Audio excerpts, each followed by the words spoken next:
Well, I have another chapter in Zechariah that I'm going to struggle with. I went and looked at about 4 or 5 different commentaries, and they have a hard time finding much agreement. It seems like there's 3 parts to this particular chapter in Zechariah, and most see the first section as being the invasion of Israel, but some see it as the invasion by Babylon. Some see it as the invasion by the Romans in AD 70. So you're going to have to decide by divine speculation which it is. They were both terrible invasions, both very destructive invasions. 500,000 people killed in AD 70 when Rome invaded. Uh, Probably as many as that killed when Babylonians came in and took the Israelites captive. Second section is a little bit more treacherous because here we see true shepherds and we see false shepherds. Most agree that Christ is pictured here somewhere, um, but they again have a little difficulty trying to differentiate the particular staves or um, canes or poles that the shepherd carried and what they represented. And again, you're going to find it very difficult to find a consensus of what those staves that the shepherd had really represents, other than one of them gets broken. And many have agreed that that's a breaking of God's grace because of the rejection of the Messiah. And then we have the third section, which pretty much everybody agrees starts at verse 15 and more than likely represents the prophet seeing all across those mountaintops all the way to the end times, and the Antichrist, a really bad shepherd who didn't care anything about the sheep. All of that summarized to me is that there has been a lot of bad shepherds. There will be additional bad shepherds, particularly the Antichrist.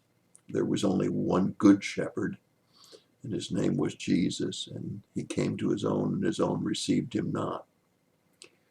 It's a very, very difficult section of Scripture, and I would be anything but honest if I were to portray any of these commentaries that I've consulted to try to get a better feeling myself as to what that all means.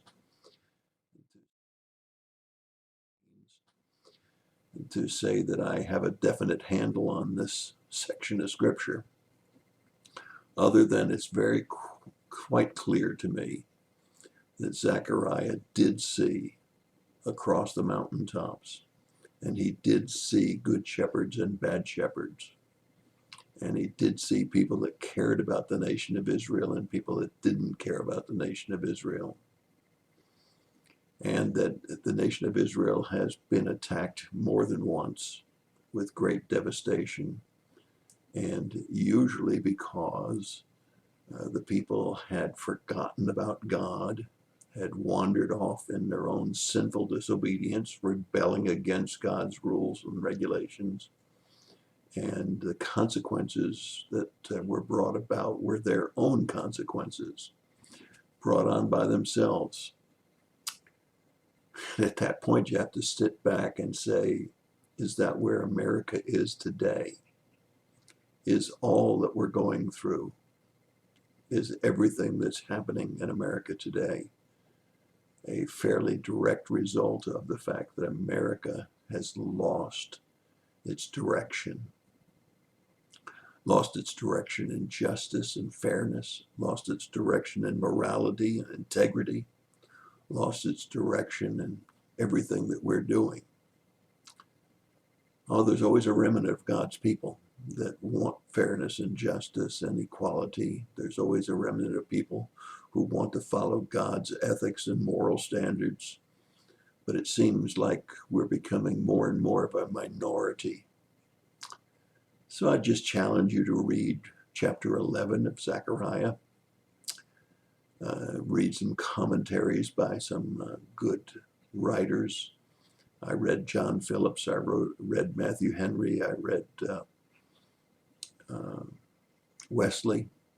I read several others, and I couldn't come to a consensus in my own mind, and therefore I'm not going to take any of their positions, and just ask you to read for yourself and see that disobedience to God always brings difficulties.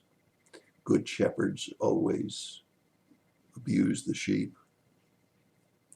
Excuse me, bad shepherds always abuse the sheep, and good shepherds, like Jesus, take good care of the sheep. And that is my thought for the day. God bless you and have a great day.